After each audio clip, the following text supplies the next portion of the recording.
छेड़ी ना सर। आपने कोई नया कानून आया हो, किसी हिंदू ने यह कहकर विरोध किया हो कि यह हमारी मनुस्मृति के खिलाफ है या हम इसको नहीं मानेंगे, संविधान के ऊपर मनुस्मृति को रख दिया जाए, तो मुझे कोट करिए। और आपकी पार्टी, जिस पार्टी से आप आते हैं, आप जिस पार्टी से आते हैं, सीएए आ जाए, ट्रिपल तलाक आ जाए, भाई हमारी शरीयत में दखल है, ये हमारे पर्सनल लॉ में दखल है, ये इस हिसाब से नहीं चलेगा देश। राकेश साहब, क्या होता है ना कि अभी परसों ही रामभद्राचार्य साहब ने मनुस्मृति के विधानों का समर्थन किया। अरे भाई, कहा कि जिस मैं आपसे सवाल कुछ और पूछ रहा हूं पवन भाई, समर्थन करता हूं पवन भाई, मैं सवाल कुछ और पूछ रहा हूं। रामभद्राचार्य जी ने समर्थन किया होगा मनुस्मृति का, ठीक है, लेकिन मैं पूछ रहा हूं कि कभी यह कहा गया कि संविधान के ऊपर मनुस्मृति को रख दिया जाए और मनुस्मृति के हिसाब से देश चलेगा, संविधान को नहीं मानेंगे। लेकिन आपकी पार्टी बार बार कोई आ जाए तो कहते हैं कि भाई हमारी शरीयत में दखल हो गया, ये इस्लामिक पर्सनल लॉ में दखल हो गया। ये बात होती है कि नहीं होती है? निश्चित रूप से, इसमें कोई दो राय नहीं। तो आप करें तो ठीक है, किसी और ने नहीं भी कहा तो आप उस पर आरोप लगाने लगे। मनुस्मृति का समर्थन मैं भी करता हूं, लेकिन मैं संविधान के द्वारा चलता हूं, संविधान के खिलाफ नहीं काम करता। पवन भाई को जवाब देने दीजिए, बोलिए बोलिए पवन भाई बोलिए। राकेश साहब, मैं इस देश की व्यवस्था को बता रहा हूं। कुंभ के विषय में बात हो रही, इसलिए मैं कुंभ के विषय पर ही बात कर रहा हूं। जब हम कुंभ में एकता की बात करते हैं, कुंभ में उन सभी लोगों को समाहित करते हैं जो इस देश की विभाजनकारी शक्तियों के शिकार रहे हैं। मैं आपको 13 नाम बताता हूं, 13 अखाड़े हैं, जिसमें से जो प्रथम अखाड़ा है और अन्य भी अखाड़े हैं, जिसमें से अटल अखाड़ा है और अग्नि अखाड़ा है।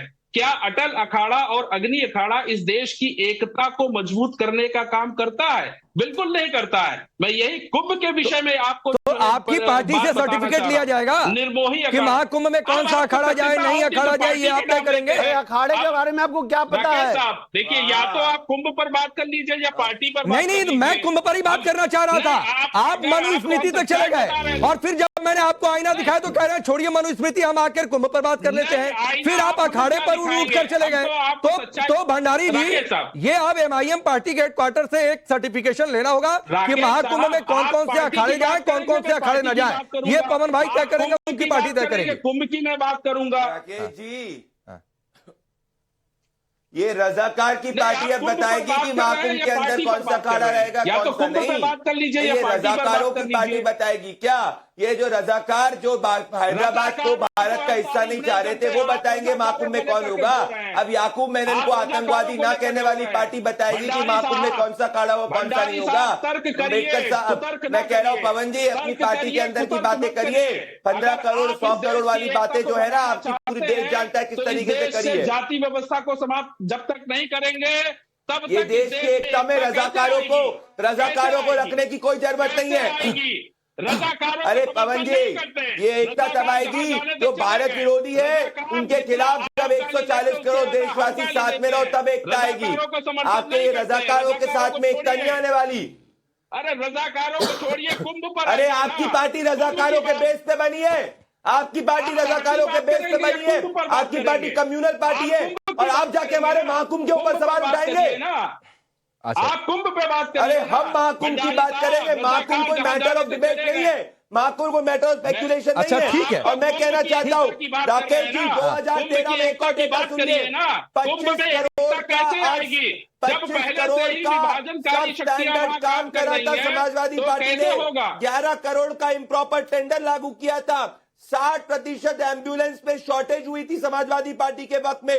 77% फायर एक्सटिंग्विशर्स की शॉर्टेज हुई थी। धर्मेंद्र यादव, ठीक है, गंगा मैया में कहना चाहिए, डुबकी लगानी चाहिए। नहीं, एक बात तो ठीक है प्रदीप भंडारी, आपको एक बात से सहमत होना चाहिए। अच्छा ठीक है पवन भाई, मैं समझ गया। प्रदीप भंडारी, आपको एक बात से सहमत होना चाहिए कि पवन भाई तमाम बातों के बावजूद, अखाड़ों पर सवाल उठाने के बावजूद, मनुस्मृति की चर्चा छेड़कर फिर उससे हटने के बावजूद, एक बात तो वो कह रहे हैं कि अखिलेश यादव ने गलत सवाल उठा लिया। इस पर तो आपको कम से कम सहमत होना चाहिए। लेकिन धर्मेंद्र यादव जो प्रदीप भंडारी ने जो गिनवाई बातें, उनका आप जवाब दीजिए, इशारा भी कर रहे थे। लेकिन मेरा सवाल है, हरियाणा का जो नतीजा आया, महाराष्ट्र का जो नतीजा आया और उपचुनाव का जो नतीजा आया, तो ये डर लग रहा है, ये बेचैनी है कि महाकुंभ उसमें आयोजन है, हिंदुओं का बड़ा आयोजन है, साधु संत उतर गए हैं, पोस्टर लग रहे हैं कि लड़ेंगे तो जीतेंगे, डरेंगे तो मरेंगे। तो ये लग रहा है कि जब साधु संत समाज खुद हिंदू एकता पर आ गया है और जातियों में नहीं बटा, तो भाई क्या होगा 27 में? मिशन 27 पर खतरा है, इसलिए ये सब सवाल है। राकेश जी, प्रदीप भाई को ये जानकारी नहीं है कि 2700 करोड़ रुपए का 2019 का हिसाब आज तक भारतीय जनता पार्टी नहीं दे पाई है। बहुत सारे ऐसे प्रोजेक्ट थे उसके अंदर जिसमें डीपीआर भी नहीं बनी थी, उसका पैसा एलोकेशन भारतीय जनता पार्टी की सरकार ने कर दिया था। अब सुनो तो सही भैया, बीच में क्या बोलते हो? अरे सुन लो पहले, अब सुन लो ना पहले, अब सुन लो पहले, बोल लिए, अब सुन लो। 2700 करोड़ रुपया जो आपने लिया था 2019 का, कैग ने बताया कि आपने गलत तरीके से डीपीआर नहीं फाइनल किया, आपको पता नहीं था कितना पैसा लगना है, और गलत तरीके से प्रोजेक्शन करके उस प्रोजेक्ट में आपने ज्यादा पैसा लिया। वो पैसा कहां चला गया उसका हिसाब आपको देना पड़ेगा। और इस बार जो 6500 करोड़ रुपया लग रहा है, एक दिन का 141 करोड़ रुपया लग रहा है। बहुत सारे अखाड़े ऐसे हैं जिनको जमीन नहीं मिल रही है टेंट लगाने के लिए आज भी, उसके बारे में आप बात नहीं करेंगे।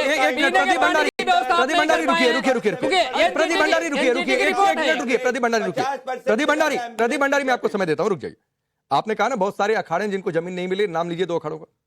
नहीं, 2 अखाड़ों नाम नहीं, सुन लीजिए, नाम बताइए ना। अरे बहुत सारे क्या होता है? बहुत सारे अखाड़े ऐसे हैं, बहुत सारे अखाड़े जिनको नाम लीजिए भाई, हम खबर चलाएंगे। बहुत सारे अखाड़े, सुन लीजिए पहले, सपा का आरोप है कि इस अखाड़े को जमीन नहीं मिल रही है, हम भी चेक करवाएंगे। नाम बताइए ना, नाम। बहुत सारे अखाड़े ऐसे हैं जिनको जमीन नहीं मिल रही टेंट लगाने के लिए। अरे नाम बता दूंगा मैं, आपको मैसेज कर दूंगा, नाम मैसेज कर दूंगा, आप सुन लीजिए, नाम मैसेज कर दूंगा। आचार्य जी रुकिए, मतलब नहीं पता आपको, नाम नहीं पता है? नाम मैं बता दूंगा ना, मैंने न्यूज देखी थी आपके चैनल पे। हमने कहा दिखाया? नहीं, आपने नहीं दिखाया, मेरा चैनल कोड मत करिए, हमने नहीं दिखाया, हमने ये खबर नहीं दिखाया, तो आप दिखाइए ना, स्क्रीनशॉट निकालिए। न्यूज का मतलब आपके चैनल थोड़ा पूरा देश का न्यूज है। अरे तो आपने कहा ना आपके न्यूज चैनल पर देखा, पूरा देश, अभी आपने कहा आपके न्यूज चैनल पर देखा भाई, आपने अरे फिर आपने सुनिए पहले, अरे आपने कहा आपके न्यूज चैनल पर देखा भाई, पूरे देश का न्यूज चैनल चलता है, मैंने देखा कि तो बहुत सारे वो भी निकालिए, किस चैनल पर जमीन नहीं मिल रही है, टेंट नहीं मिल रहा है। किस अखाड़े का नाम बताइए ना सर, मैं चला दूंगा अभी। अरे ब्रेकिंग चला दूंगा, मैं बता दूंगा भाई, कमिट कर रहा हूं, ब्रेकिंग चला दूंगा आपको, बता दूंगा नाम किस अखाड़े को? आपको बहुत सारे अखाड़े ऐसे हैं जिनको जमीन नहीं मिल रही है, इनको नहीं, चलिए जनता समझ गई। अब सुनिए,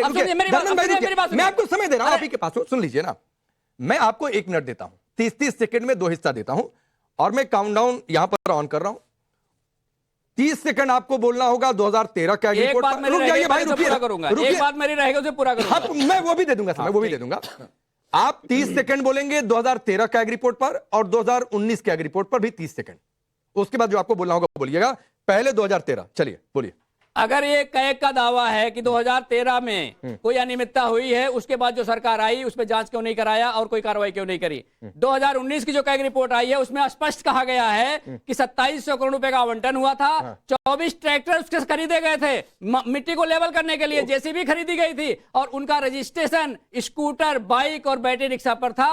ये भारतीय जनता पार्टी की असली लूट थी। 10 सेकंड बोला, रुकिए सुनिए, अब बोलने दीजिए, नहीं बोलने दे रहा हूं ना, मैं क्यों बीच में है कि 30 सेकंड आपको कहा था कि आप 2013 के रिपोर्ट पर बोलिए, आपने उसको झुटला दिया कि भाई रिपोर्ट पर जांच क्यों नहीं कराई। हाँ सुन लीजिए, 2013 कैग रिपोर्ट पर जांच क्यों नहीं हुई इसलिए कहकर आप उसको खारिज कर दे रहे हैं। बिल्कुल, आप 2019 की कैग रिपोर्ट को आप सही मान रहे हैं, तो सर या तो दोनों कैग रिपोर्ट को सही मान लीजिए, और या तो दोनों को सही मत मानिए। कोई एक ही बात हो सकती है। नहीं, कैसे एक हो सकती है? क्यों नहीं हो सकती है? कैग ने रिपोर्ट मैंने 2013 की कैग ने रिपोर्ट दे दी, 2013 भी कैग ने दी थी भाई, कैग ने रिपोर्ट दे दी, जांच 2013 ने भी दी थी, 2019 की जांच हो गई है। जांच क्यों कौन करेगा? 2019 की जांच हो गई है, 2019 की जांच हो गई है, डबल इंजन की सरकार जांच नहीं कर रही, की जांच हो गई है। जांच करो, क्यों नहीं जांच कर रही बताइए ना मुझे। अरे तो जब नहीं जांच तो दोनों की क्यों नहीं जांच हो रही है? मत मानिए दोनों को, नहीं जांच हो रही है। अरे मैं तो कह रहा हूं दोनों को मत मानिए भाई, क्यों नहीं जांच हो रही बताइए ना। मैं तो कह रहा हूं दोनों को मत मानिए, फिर दोनों नहीं, दोनों की जांच हो। मैं सवाल ही नहीं पूछूंगा आपसे।